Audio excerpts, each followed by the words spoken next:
Welcome to this special video edition of the Juicecast. Today we'll be talking with Chris Blec, a crypto content creator known for his adversarial approach to writing about the world of DeFi. Following the launch of Blec Report, a website dedicated to analyzing the risks of DeFi protocols and organizations, Chris created a Juicebox project to raise funds from supporters in a trustless and transparent way. In this conversation, Chris tells us about his career in marketing and growth and how he fell down the crypto rabbit hole. We learn more about the motivations behind his writing and what he thinks about the future of DeFi, regulations, and some of the most popular Dapps being used today. We hope you enjoy this week's episode.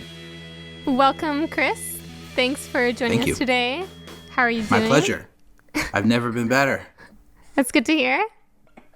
Every day is better than the last. I don't care about the bear market. Screw it. Every day is better than the last. Yeah, Price fuck the bear. Exactly. Let's start with your background. So I'm curious to know about your career before you got involved with crypto, because you have a pretty long career before you started doing the crypto things. So can you tell us a bit about what you were up to before all this started? I spent most of my time in various aspects of marketing, and it ranged from media to sports to tech startups. Head of growth for some tech startups. That's when I discovered crypto. Is when I was doing that. When I was working with technology startups, and actually was sharing an office at one point with a team called Blockstack, which we kind of had like a little co-working thing going on. So I was working for this educational startup, and then this company called Blockstack, which is now called Stacks, which is still around building DeFi for Bitcoin, they say. 2017, we were sharing an office, and I knew nothing. I'm that guy in 2016. I'm that guy asking the crypto experts, like, is now the time I should buy Bitcoin? Like now or when? Like when should I buy it? But I thankfully for me, that wasn't at the peak.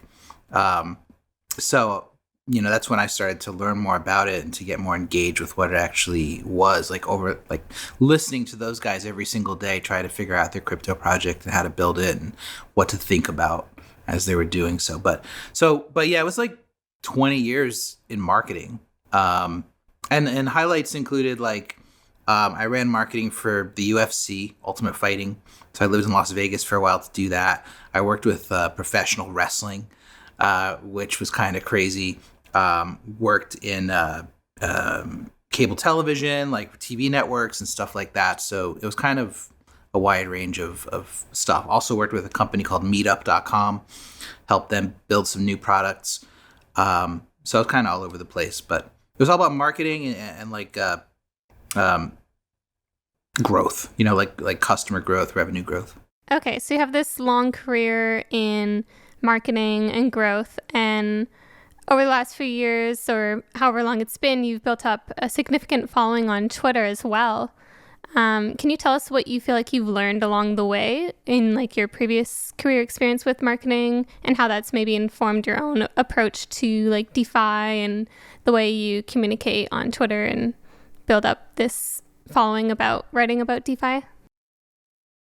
Yeah, I guess, as far as what came from what I was doing before, I was already good at writing, I guess, at copywriting. I left out too from my career that I started out doing radio. So I was a radio DJ. I actually went to school for broadcasting. And so I got used to talking on the radio, on a microphone, in front of people. Some public speaking, but it was more just on the radio. I don't consider that public speaking per se, but just feeling comfortable doing that. So that's helped me a lot with making videos, podcasts, stuff like that. And then I think I learned a lot working with companies that had really passionate followings. I learned a lot about how to engage people and how to figure out what kind of language to use to get people to listen, and with an ultimate goal in mind, You know, like the end game for me is what it is, but like it's the important thing when you're communicating is to figure out what you need to accomplish, not in your life, but in that one blog post or that one tweet or that one, so that kind of communication skill, I would say, came from, working with companies like UFC and with, I worked with like some like conservative media and stuff like that, like trying to build the an emotional connection with people so that they'll listen to you. Okay, so going back a little bit to like your previous career, so you were like sharing this kind of office co-working thing with these folks who were involved with crypto, and you were the guy asking like, when should I buy? So what was it about crypto that drew you in further? Like what made you fall down that rabbit hole and become like full-time, writing about crypto and DeFi and all these things? Like what was it that made you make that change in your career? It was I was a long time libertarian, whatever that means anymore, as far as small government and trying to get the government out of our hair, and our money. And actually, when I say in our money, that's kind of what drew me in. So, I heard about Bitcoin from those guys. I started thinking about it, but then later, a few months later, actually, I came across this course. Have you ever heard of a product called the Great Courses? It's this digital. Yeah. It's digital. They used to just do it on DVDs, so you would like get like this giant, like 20 DVDs, and it would be like a college course, right, and you would do it just for fun, like a total nerd. But like now it's all digital, and they had a course on there about the history of money, and I came across that. I guess it was in 2016, sometime maybe early 2017. And it went through the whole history, with the tulips and sand dollars and rocks and everything being used as money. It never got to Bitcoin because it was made before anybody cared about Bitcoin. But that's when it connected in my head that like, this is, money, and the rules of this money make a lot of sense to me, as far as being deflationary and as far, long term, and as far as the way it's secured and the way that nobody can control it, the way that no government can wake up tomorrow and decide we're going to kill this thing, at least not cheaply. But, so that's what triggered me. And then I started to go down the rabbit hole, and people like blasphemous names now, like Roger Ver and Andreas Antonopoulos and, some of these guys that were out there early on spreading the word and putting it into plain English. And, that's what drew me in was the people like that who were able to take really complex ideas and to put them into plain English. It's not that I couldn't understand the complex ideas. It's that I needed that bridge to get across this chasm to just the other side where I could then, that's how I always look at it. It's like, you have this army of people and they're coming towards a cliff. And like they can't all go over at the same time. And like that's how I think of like brain cells, almost like they need that bridge to be built, but they can only go over one at a time. But then once they get on the other side, they can spread out and fan out and go into this, wide area of knowledge. And that's what I consider crypto to be like. Everybody has to get across that bridge, but it's hard to get them there. It's hard to get them across. But once you're across, you're down the rabbit hole, so to speak. You guys know. It's like once you have that leap of faith almost, then you can start to explore everything. So that's what drew me in. That's what made me kind of crazy about it, want to research it more. Yeah, I definitely resonate with that. Because I remember being in a place where I was very much against crypto and like you couldn't tell me anything. Like I just because of the media portrayal and everything. And then as I started to learn more about it and become more open to it, it then led to like a strong conviction about like the possibilities of this technology. And I definitely see a link between the idea of like how you, like within the writing in Blec Report, how like you're dealing with complex issues, but through the way that you write about it and expand on the ideas, you're making it accessible for people to understand, whether it's like issues with Uniswap or MakerDAO. And so I guess from that, we're kind of getting on to Blec Report. So maybe for anyone that's listening that doesn't already know what Blec Report is, can you maybe explain like what it is and how it got started? Yeah. So I got into DeFi. I sort of discovered it 2019. And before that, I had been learning about Ethereum for a couple years and trying to understand it. Because it's another, like, once you understand Bitcoin, okay, great. Then it's like, okay, now try to understand smart contracts and how they work and what they're capable of and, you know, exactly what they are. And so I guess just before I discovered DeFi, I was working with a company that came to me and through another connection that said that they were a gold company. So they sold like gold coins and gold bullion, and they had these storage facilities around the country. And they said, how can we sell digital gold? Like, how can we create tokens that are backed by the gold in our vaults? Like, we have a lot of gold. So I started to work with them. Like, we hired a developer and we're trying to figure out, like, okay, how do we do this? Build a website, you know, sell tokens. Like, how can this work?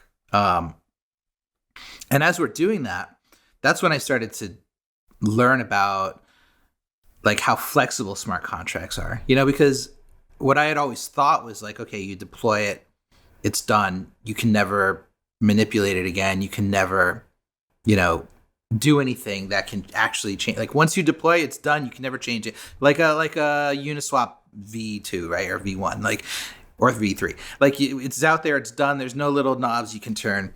But that's when I started to learn, oh, there are things that you can do to manipulate them later. You can leave variables in there, and you can have keys that are specifically used to change certain things later. Because I went into it thinking, well, nobody has to trust us when we build this gold thing. We can just throw it out there and it's done. But the problem is we can't change it later. But then I realized, oh, we can start to build these things in where if we have to change this or move to a different vendor, this or that, or look at a different price source, we could do that. And then questions started to come up in my head, like, well, why should people trust us then? Like, why, if we can change the price of gold, you know, whenever we want, like, why should they trust us? It's just like any other thing. And that's when I started to see, like, oh, okay, so that's, you can manipulate this stuff. Then after I discovered DeFi, but it still didn't connect with me, like, when I was looking at Compound or what else was around in 2019? Like some other products that might have been around, it didn't occur to me that they were using the same mechanisms to be able to control their markets and their app. And like early Compound was like straight up admin key, like nonsense. Like they could do anything. They could shut it down. They could stop withdrawals. They could change the oracles. They could do anything. So when I discovered that, actually through something that was written by Amin Soleimani, who's another developer / loudmouth in space, that was in early 2020, I decided, you know what, this is what we need to educate people on, because nobody sees this. Like, people understand Bitcoin, maybe they understand smart contracts a little bit, but they don't understand this. And now 3 years later, people still don't. Actually, yeah, 3 years later, people still don't understand it fully. So that's what Blec Report is trying to do, is just explain, when you look at this crypto product, here's the number one thing you need to think about as far as who you need to trust, how much you need to trust them, whether or not I think you should trust them. Because now I'm like, screw it. Before I was trying to be objective. Now I'm like, I'll just tell you what I think. So that's what the website is really for. Yeah, it's interesting. I'm trying to think of another writer that does what you do on Blec Report, and I actually can't really think of very many, if any, because you're on, like, if there was a spectrum between utopic thinking on one hand and really like adversarial, critical, grounded in logic on the other hand, like you're on that extreme. And I think, and I wonder if sometimes there is a bit too much like utopic rhetoric about Ethereum and about DeFi and about these different protocols that exist, because it sometimes feels like we're all about the big picture thinking of like, we could do this and we could do this and we can do this. And you're more like, no, this is what is actually, these are the facts about how this works. These are the vulnerabilities of this. These are the risks. These are, you know, the things that are potentially wrong with it or could go wrong with it.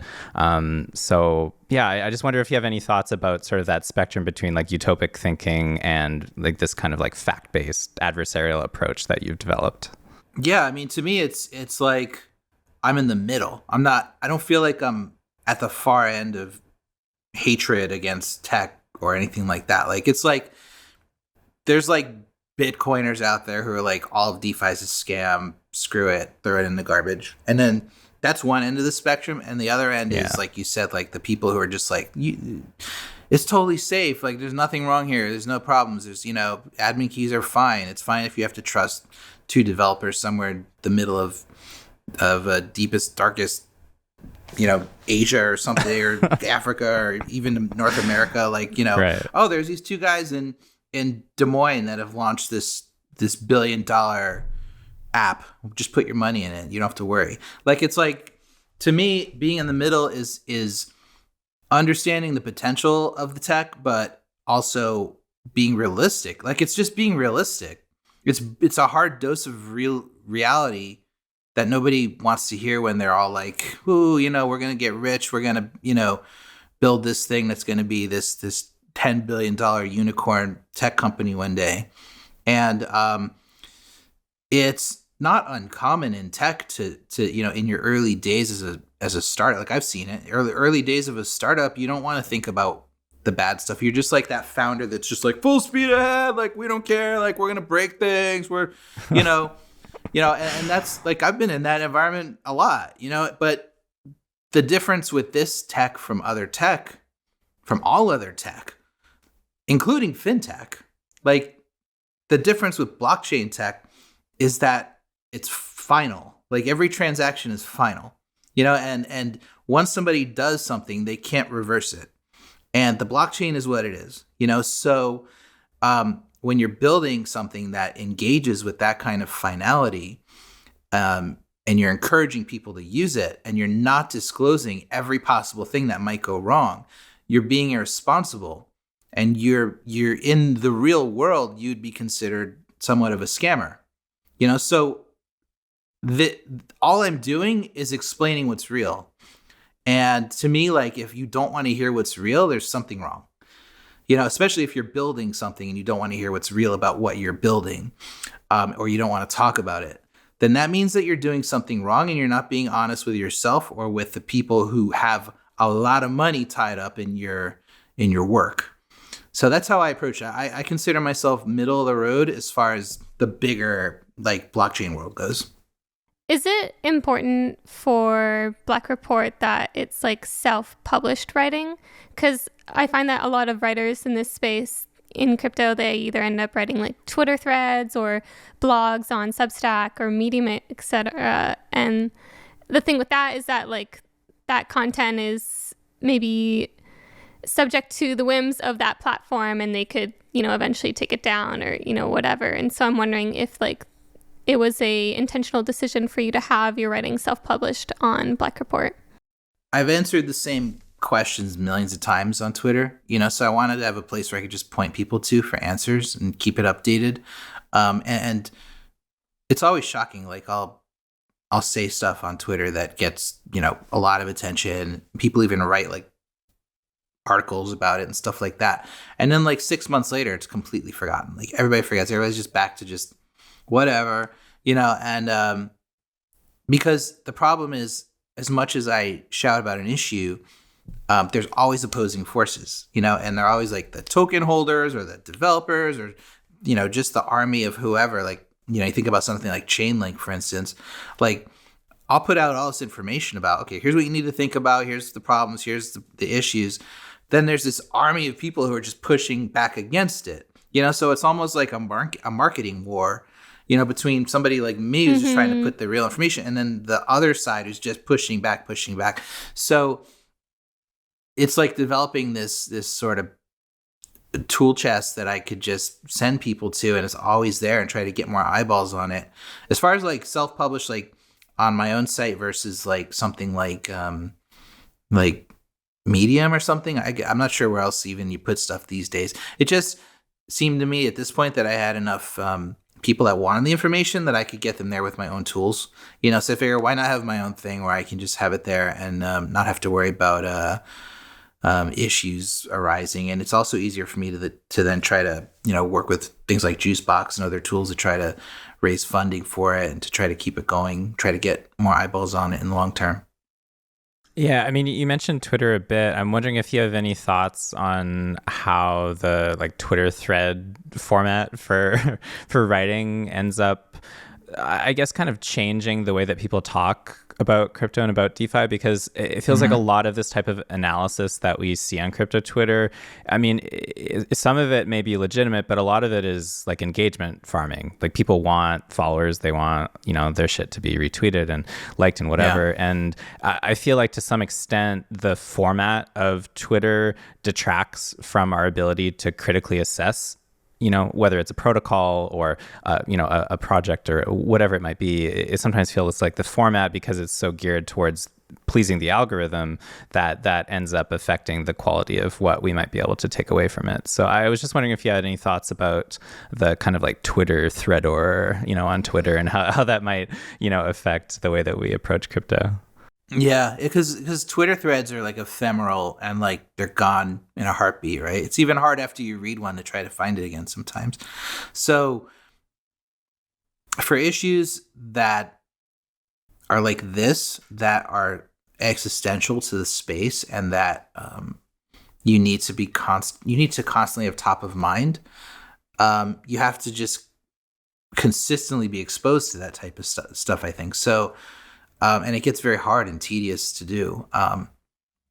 So yeah, I think that Twitter threads are interesting, and they're good for exposing, like, you know, a book list or something. That's great, you know, or like, so, you know, here's the top 10 this or that.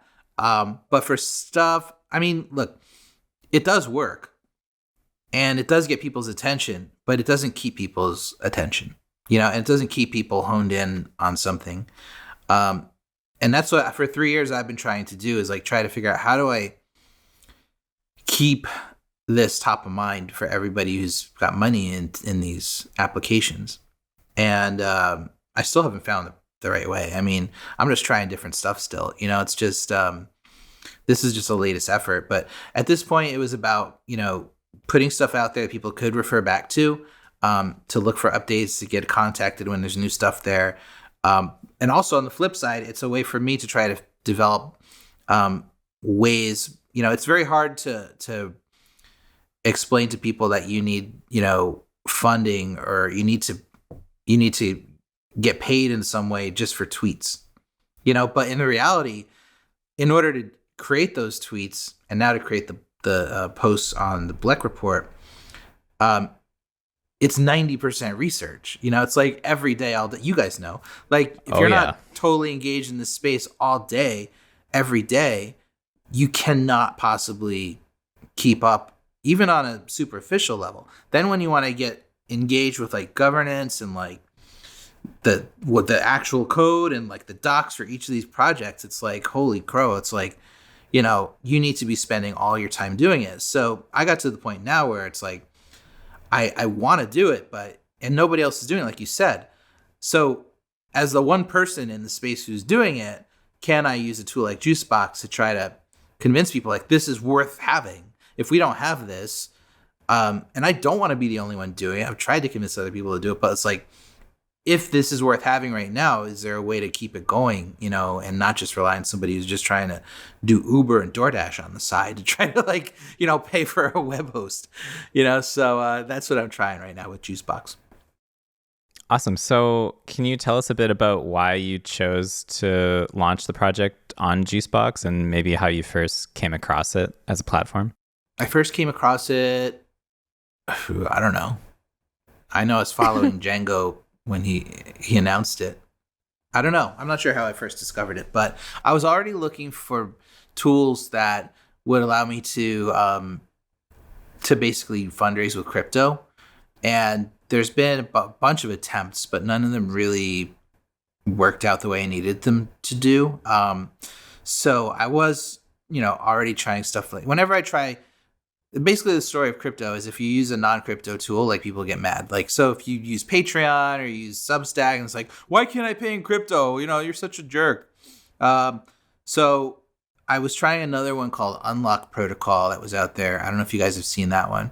That one, it was one where you buy an NFT in order to read an article. So it was kind of interesting, but like I'm not a developer, so I needed to like have a developer to code it for me, and it just wasn't all set and ready to go. And then I learned about Juicebox, and at first I thought it was kind of dumb, to be honest with you, because I didn't understand all the mechanics of it. And then I thought it was even dumber when Constitution DAO got big, and I think that a lot of people assumed it was something it wasn't. And by the way, I still think that with the new version, maybe it's a little better. But for me, it was what I wanted was a tool that people could contribute, but also take their money back if they felt like I wasn't delivering.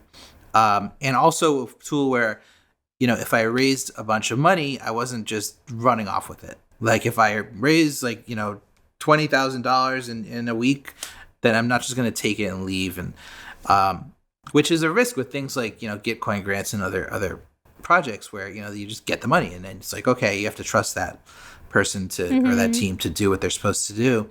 So the thing I really liked about Juicebox was that you can set those rules up front and you can set the amount of money you're going to get no matter how much is funded. You're just going to get this amount every 2 weeks, every month, whatever it is. And anything excess is sitting there for the future, is there for you, to fund ongoing. So that's what I didn't understand about it, but I came to understand it was kind of what clinched the deal, as far as whether or not I should use it. Because I still, up to the last minute, was like, because I'm just sensitive about what people are thinking when I'm putting stuff out there. I've always avoided, to my detriment, like financially, I've always avoided like anything relating to tokens or, to, selling shares and whatever I'm doing and stuff like that, because I just don't think it makes sense for the kind of work that I'm doing. And then on the flip side, it's also, I've stopped like 2-3 years ago taking money from specific projects that wanted me to like do videos and content for them, because I saw it as like a direct conflict. So this was a good opportunity, and I think it's a good tool. I think it has definite areas where it can improve, but I think for me right now, it's like the best thing that I could be using. Could you talk a bit about the NFTs that you have, and maybe for anyone that's listening, like, could you describe what they look like and how they were made for the project? I made them with Midjourney, which is an AI like graphic tool. I made them in about 5 minutes. I put them there. I've said before many times that I think NFT art is silly. I think that I don't think art is silly. Right. I definitely don't think artists are silly. But I think that the idea that you would own a digital file is silly. So I mean, like I just don't believe in it. So I put it there because it was there. And I think that, hey, it's I guess it's kind of cool, but really, I don't imagine anybody supporting my Juicebox because of they're going to get an NFT. I mean, I just don't think that. Now I will say, if this blows up and in 5 years we've got like this amazing nonprofit that's doing awesome with 50 employees and is sort of the watchdog in the space, which is something that I think about sometimes, then maybe we'll look back and see who bought those first 100 NFTs. Like maybe there's something there, but for now it's like I just am not a big believer in NFT stuff, and I just made them real fast. I appreciate the honesty. That's great. Maybe it took me 10 minutes. I don't know. Yeah, we'll say 10 minutes. Okay, so you have three tiers. You have 0.1, 1, and 10 ETH tiers. I'm wondering, are there any like perks or benefits for people who buy them, or is it just to directly support your efforts and like that's it? Yeah, for now it's just to directly support. I am starting to talk to some DAOs and some projects that have larger treasuries and stuff that are interested in supporting what I'm doing, which is great, and I'm super appreciative. And like there might be perks with some new stuff that I'm thinking about that would involve like exposure on the site,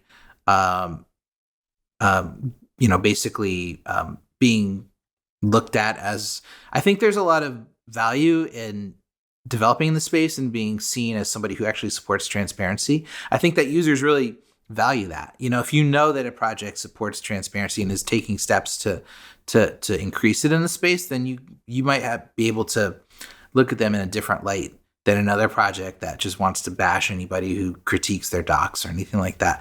So there might be more NFT stuff in that regard pretty soon. So, but otherwise, the other ones are just, they're just for support, and I really appreciate everybody who's engaged with it and grab one. Going back to DeFi for a minute, what are your thoughts on how DeFi might be regulated in the future?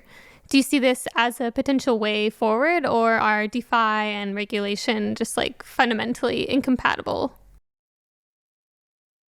I think that DeFi is becoming like this term that doesn't capture everything, I feel like, anymore. Or it's like there's these multiple groups within DeFi, right? There's like the VC-backed sort of Silicon Valley type projects that, like I said before, like think they're unicorns, and want to pursue great things in the world of tech. And then there's, like stuff like Juicebox, where it's more independently developed. I don't know if they raise VC money or not, but you're shaking your head no. So okay, definitely not. There's lots of there's okay. So there's community stuff like funded, baby. Yeah, so that's awesome. So and I consider that to be decentralized finance. So the stuff that's on the other end, the big stuff, the stuff that's like at the top of like DeFi Llama and stuff like that, the billion and $1 billion projects, a lot of them are pursuing regulation. A lot of them want regulation. A lot of them have hired lobbyists. They've hired like former government people. They've hired like former Obama spokespeople. They've hired Chainalysis executives. Like they see it as an inevitability, and therefore they're fully committed to going down that path. And to me, that's what's going to end up not killing the space. It'll actually drive the DeFi space to new heights as far as success and TVL and institutional adoption and stuff like that. But it's going to change it from a tool of almost like freedom to a tool of just the same old, because it's going to be adopted by banks. It's going to be adopted by governments. CBDCs are going to be implemented. They're already looking for ways to implement digital fiat into a lot of the stuff like that. This is the stuff that when, if you visit Uniswap headquarters and you go in the conference room, this is what they're talking about. They're talking about how do we deal with regulators? What kind of compromises do we make? How do we implement KYC and stuff like that without making people too angry? What do we do when the CBDC rolls out? How can we have a version of this that supports central bank efforts? So this is the stuff that's happening, and it's just going to fundamentally change the nature of what's being built in that side of DeFi. The other side of DeFi will still exist. My concern is that the other side of DeFi might eventually become illegal to use, because of what's happening over on this side of DeFi, where they're actually pushing for regulations that would end up hurting like new market entrants and stuff like that. It's going to be very hard to launch a DeFi app in 10 years if Uniswap, and the others on this side of it are successful with what they're doing.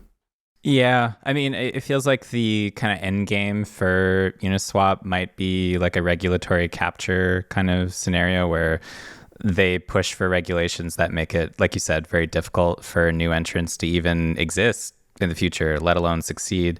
And it does, I share your concerns. I mean, I'm thinking also of like Alexei Pertsev being imprisoned, for writing open source code for Tornado Cash. And like in a lot of ways, it feels like a pretty kind of dark omen for what might be coming for the future of DeFi. And like you said, I do think it is probably useful to think of like these two different types of projects. Like, Juicebox is one thing, but Uniswap is definitely another. They're very different fundamentally. Yeah, because DeFi has been co-opted by something that's not so decentralized anymore, in my opinion, as far as the path that it's choosing for regulation and stuff like that. So, I don't know what the other side's going to look like. I do think there's always going to be like this resistance. I think that in the next like year or two, I think more and more people are going to see a need for truly community driven stuff, open source stuff, because the other stuff's going to be, it's not going to stay open source. DeFi is the big DeFi stuff is not going to stay open source. It's not going to stay community driven. So there's going to be a need for that stuff. The question is it going to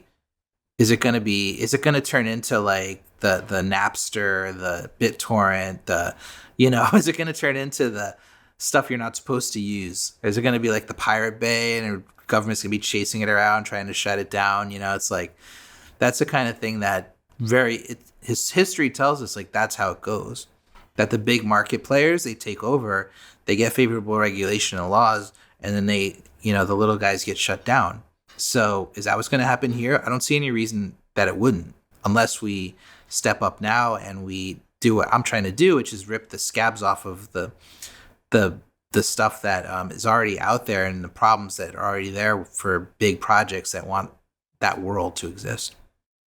Yeah, I'm wondering, like, you've written about a few different protocols on Blec Report, but just more broadly over the last few years, you've talked about a lot of different protocols and projects. And I'm wondering, like, for the most part, you're pretty critical of a lot of protocols, but I'm wondering if there are some protocols that you would point to that you feel most closely align with your values. I don't want to say like your favorite protocols, but I was just curious if you had some that you felt were most closely aligned with what you believe is truly decentralized finance. So there's protocol and then there's organization behind it, and they're two different things. True. And so as far as both, having both in the right place, and it gets even more nuanced than that, but I'll talk about that in a minute. But like something like Liquidity, which creates the stablecoin LUSD, like that's a team that is principled, that understands the problems, understands the need for trustlessness, has built a product that takes all that into consideration, that's immutable.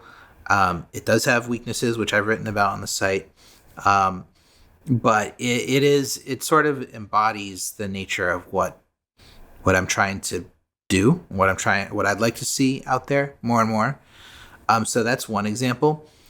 An example of one that I've also written about that has a protocol that embodies the idea of trustlessness, but has an organization that is pushing things in a scary way is Uniswap. Where Uniswap versions 1 through 3 are immutable. They're sort of like the role model for having trustless protocols. Like nobody can stop them, nobody can change them or censor them or anything. But the success of those versions of Uniswap has resulted in this organization now existing that, like I said before, has, hired executives from every bad place you can think of, banks, government, chain surveillance firms, right, on and on. And so I have every reason to believe that they're going to take the success of versions 1 through 3 and, push it into a version 4, 5, 6 that is going to look completely different. They have access to not just the brand and, everybody's using Uniswap and people trust it, but they also have the governance token that they built. They have the treasury of billions of dollars that's sitting in there for them to access. They have full control over it. We know they have most of the tokens with their investors, Andreessen Horowitz, I think, being the biggest.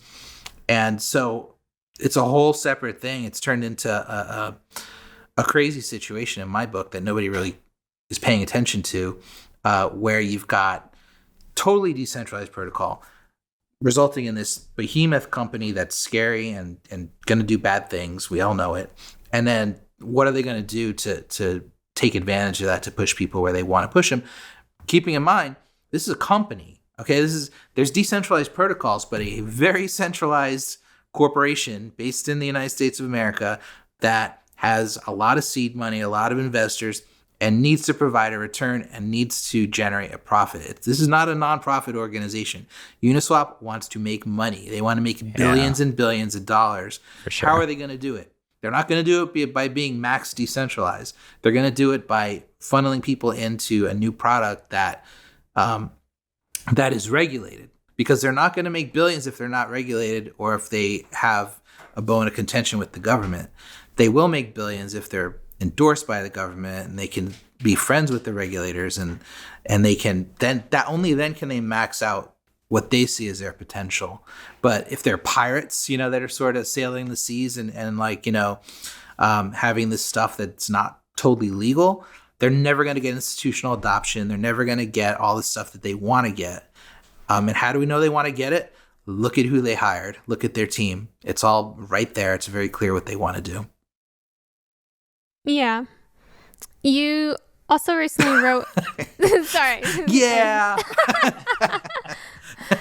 I went through the Uniswap article, and yeah, everything that you wrote on it, like, I strongly resonated with. And I do agree that, like, because it's like it's funny that it is like such a popular protocol, but it does feel like not a lot of people like are aware of like the structure behind it and the people involved and like what that's paving the way for in the future.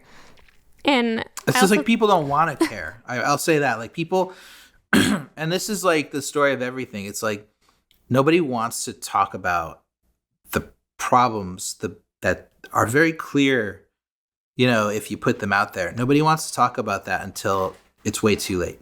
We've seen it with everything. We've seen it with, everything from smoking to cell phones to social media to, and now, like, okay, we've got these AI tools. We all know these things are just sucking our brains of all the information.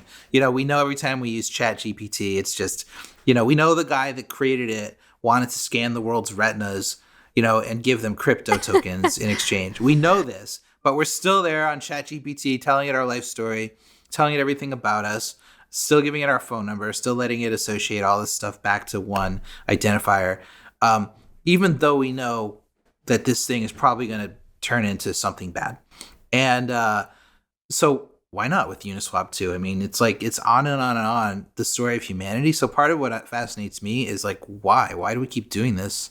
And how can we stop it? Like, how do we stop that cycle? And this is just one. Uniswap to me is like one tiny thing in the bigger picture of like, how do we stop letting tech kill us? Because as much as tech is helping us, it's also killing us. We see it all the time. We know this through if it's not through radiation and stuff like that, it's through just warping our minds. It's how many people are getting, how many kids are getting bullied on TikTok or wherever they go these days and going and hanging themselves in their closet. And like, oh, we don't want to talk about that. So it's like the good and the bad comes with every tech, including DeFi, including blockchain tech. And the question I always have is how do we mitigate the bad? And how can we build in a way without laws, without guns, without forcing people? How do we build in a way where we take the bad into consideration? And DeFi hasn't done that yet, but that's where I'd like to get to. Sorry to interrupt you. No, it's all good. I'm interested in knowing like your experience having these, what one person might say is like controversial or like opposing opinion against like what is otherwise being like swept under the rug and like ignored in regards to like DeFi protocols. I mean, there's Uniswap and, the idea that people will go as far as making a $50 million proposal to bribe you to like leave DeFi forever. I know. I wish that would have passed. I'd be somewhere else, right? I'd be on an island somewhere. 50 million. I mean, I'll take that any day. Sign me up. Offer's still out there, guys. Well, we're in a bear. I don't think we're going to see it. I think that was in a bull market. But yeah. No, I think that's how you know you're doing a good job. It's like, that's how you know when you've hit on something important. And there's no way. I'll say this. I don't think there's any way to do what I'm doing and be kind or emotionally sensitive. It's like the nature of this is the nature of all of this work is don't trust these people. And that doesn't mean they're bad people. It means that you just shouldn't blindly trust people with your money, which we all knew up until 3 years ago. And so I rephrase. Let me take that back. We didn't know that because we're just shoving our money into banks and into investment firms, and so it's more like I misspoke there because that wasn't. It really is a continuation of what always has been going on. As far as if you don't see it, you don't have to think about it. You don't have to worry about it. And so I don't think there's a way to do it that can be emotionally caring, so it's at the same time, I'm totally conscious of the fact that people, like I said, I've worked with many tech startups, many developers, many, in many, different settings. And I understand people have feelings, and I understand that sometimes people's feelings get hurt. But if you're out there asking people to trust their money to you, and you're not putting all the risks in their face, you have to expect somebody's going to do it. If it's not me, it's going to be a regulator or government, or somebody's going to come along and do it. So, and if nobody does it and you end up losing all the money, then trust me, you're going to be in a way worse situation than if you just educated people up front. So that's the way I've always looked at it. I don't really care if people get upset or angry. I'm past that. I guess I grew a thick skin, working in like fight sports and wrestling and stuff like that. I guess to a certain extent, just working in like lots of different industries. And I'm fine with whatever might come my way. I just feel very strongly at this point that DeFi, as it's being built right now, is going to result in something far worse than anybody's really picturing right now, as far as liberty goes. And that's like my root cause is liberty and freedom, and resisting the push into a surveillance state. And I just see what we're doing here, as far as spreading this word, as a lot more important than feelings or anything like that of one or two people. Can you tell us what's coming next for Blec Report? Like, what's in the pipeline right now that you're working on? So I'm trying to figure out what's going on with Curve. Curve it's very complex, and nobody's done a good job of really explaining. There have been plenty of people who have reported on the politics of it, and that's kind of because really it is a good trustless application that does what it's supposed to do. But there's a lot of other stuff you need to consider when you use it that most people don't consider. And, their relationship with convex and this stuff, it gets so political. My goal with the site is to not get into the weeds so much that people just tune out. I want people to be able to go there and see, oh, Curve, I'm using Curve, click. Okay, here's what you need to think about. Almost like a top line sort of boil it down. And there's some of these situations where it's really hard, and that's one where it is very hard. So I'm trying to figure out the best way to do that. I've already started to work on stuff like Aave and MakerDAO. I'm going to work on Compound soon as well, and there's other ones that are already there that I'm going to keep on updating. So yeah, I'm just going to try to focus in on that kind of stuff. And then there's other projects that are coming down the pipeline, like TBTC, which is a new like wrapped Bitcoin product that I'm watching being developed, that I want to explain that to people. I want to try to get ahead of some that I think are going to get some traction before people use them. They should know how it works and what they need to think about and how much they need to trust the developers.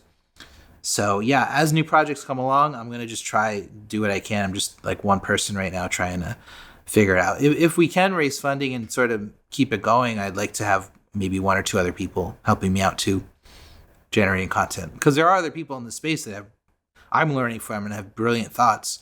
And they're just not as big as like much of a loudmouth as me.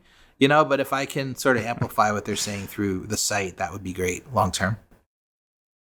Amazing. And if listeners want to support the Blec Report, where should they go? What should they do? Well, you can visit the site, blec.report. There's a link to the Juicebox on the site, on the top of the website, so you can get to it there. And it's really, the NFTs started 0.01 or 0.1. I think it's 0.1. Yeah. 0.1. But any amount is great. Gas prices are low right now, so hey, if you have $10 of ETH and you feel like you want to help out here, please do. And and otherwise, anybody can tweet at me and send suggestions for projects or other things that they think I should consider. And if anybody has ideas on content they want to generate, they can reach out as well. Take a look at anything, try to get it out there. All right. Well, I think that's everything. I want to say thanks again for taking the time to sit down with us. My pleasure. It's been actually really nice, getting to know you more about Blec Report and your background and your approach to analyzing DeFi and, the position that you're coming from about concerns with the future of regulation and where we're heading. So yeah, it's been really good. It's been fun. Awesome. Well, thanks so much for your time, Chris. And yeah, well, we're avid readers. We've already enjoyed the stuff that you've put out so far, so we'll keep following along. And just stoked to have you doing this on Juicebox. I think that Juicebox for content creators, like what you're doing, I think is really an underrated use case for Juicebox. I think that a lot of people, they see Juicebox, they think Constitution DAO or Assange DAO or whatever, fundraising, but I think what you're doing is a really great use case that not enough people are doing. I think it's a super easy way. I mean, it really doesn't take long at this point to set up a project. It's pretty straightforward and, just a really, I think, a safe way for people to support you. You can set up rules like you described, and I think it makes a ton of sense. So anyway, just wanted to say thank you for being involved and being part of the ecosystem. My pleasure.